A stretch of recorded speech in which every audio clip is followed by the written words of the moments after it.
ইংল্যান্ডের কাছে ৪-০ ব্যবধানে সিরিজ পরাজিত। এই হার কিন্তু শুধু একটা প্রশ্ন তৈরি করছে, সেটা কি শুধু খারাপ পারফরম্যান্স, নাকি দলের মধ্যে অন্য কোনো সমস্যা চলছে, যে ভারতীয় টিমের বড় কোনো দুর্বলতার ইঙ্গিত দিচ্ছে। বন্ধুরা, ঘটনা হলো ভারতীয় টিম ইংল্যান্ডের সাথে 5টা টি-20 ম্যাচ খেলা হয়েছে। সেখানে প্রথম ম্যাচ বৃষ্টি বিঘ্নিত কারণে ম্যাচটা বাতিল হয়েছে। পরবর্তী যে 4টা ম্যাচ ছিল, সেই চারটা ম্যাচের মধ্যে ভারতীয় টিমের বিশাল পরাজয় দেখতে পেয়েছি। সেখানে ভারতীয় টিম এক পর্যায়ে একটা ম্যাচের মধ্যে অল আউট হতে আমরা দেখতে পেরেছি। আর বাকি ম্যাচগুলোতে ভারতীয় টিমের বোলিং ব্যাটিং পারফরমেন্সের বিশাল বড় অভাব কিন্তু আমরা দেখতে পেয়েছি। সেই জায়গায় যদি আমরা দেখি, ভারতীয় টিমের ব্যাটিং লাইন আপ যদি আমরা দেখতে যাই, শ্রেয়াস আয়ার 194 রান করেছে টোটাল 5 ম্যাচ খেলে। সেখানে ঈশান কিষান করেছে 176 রান। তারপরে যদি আমরা দেখি, তিলক বর্মা তিনি করেছেন 169 রান, অভিষেক শর্মা তিনি করেছেন 119 রান। তারপর শুভম দুবে, যেই অলরাউন্ডার হিসেবে আমরা তাকে চিনি, তিনি করেছেন মাত্র 104 রান। এই যদি 5 ম্যাচ সিরিজের মধ্যে ব্যাটিং পারফরমেন্স হয়, তাহলে বন্ধুরা এই ব্যাটিং পারফরমেন্স নিয়ে কিন্তু অবশ্যই প্রশ্ন থাকবে, কি ভারতের কি এর থেকে ভালো কোনো ব্যাটার লাইন আপ নেই, নাকি সেখানে টিমের কোনো ম্যানেজমেন্টের প্রবলেম হচ্ছে, প্লেয়ারদের কি সেখানে কোন দুর্বলতা প্রকাশ পাচ্ছে।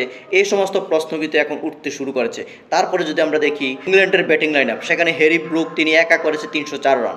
তারপর জস বাটলার করেছেন 266 রান।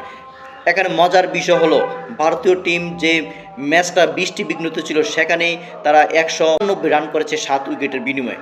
সেকেন্ড ম্যাচে ভারতীয় টিম 190 রান করেছে 7 উইকেটের বিনিময়ে।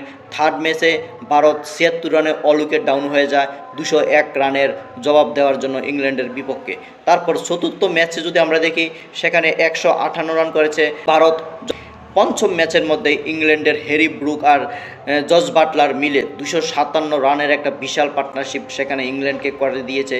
তবে ভারত 201 রান করেছে 8 উইকেটের বিনিময়ে। সেখানে ভারতীয় টিমের ব্যাটিং লাইন আপ যদি আমরা দেখি, সেখানে অনেক বিশাল বড় দুর্বলতা আমরা দেখতে পাই। কিন্তু কয়েকটা ম্যাচের দখলে যদি আমরা দেখি, সেখানে কিন্তু ভারতীয় টিম সেকেন্ড ম্যাচ 190 রান করেও পরাজিত হয়েছে। সেটা অবশ্যই বোলিংয়ের একটা দুর্বলতা রয়েছে।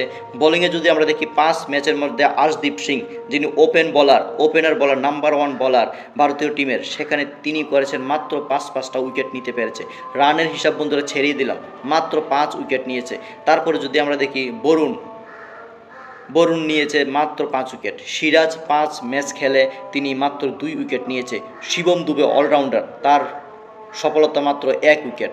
এই হলো ভারতের ব্যাটিং এবং বোলিং লাইনের পারফরমেন্স। এই নিরিখে যদি ভারতীয় টিম তাদের মধ্যে বদলাও না আনে, তাদের মধ্যে সংশোধন না আনে, তাদের এই টিম নিয়ে যদি আমরা পরবর্তী আরও অন্য কোনো ম্যাচের খেলতে যায়, তাহলে কিন্তু বন্ধুরা ভারতীয় টিম কতটুকু সেই জায়গা থেকে কামব্যাক করতে পারবে, সেটি এখন কঠিন প্রশ্নের সম্মুখীন। এই কামব্যাক কি ভারতীয় টিম করতে পারবে এই টিম দিয়ে? আর অধিনায়ক গৌতম গম্ভীরকে নিয়ে বিভিন্ন সমালোচনা শোনা যাচ্ছে। তিনি তার মতো করে টিম সাজাচ্ছে, তার মতো করে প্লেয়ারকে মাঠে নামার জন্য সুযোগ করে দিচ্ছে। এই সমস্ত প্রশ্নগুলি কিন্তু বারবার উঠে আসার পরেও এখন বড় প্রশ্ন হলো, সেটা কি টিম ম্যানেজমেন্টের সমস্যা, নাকি ভারতীয় টিমের পারফরমেন্সের অভাব কমতি রয়েছে?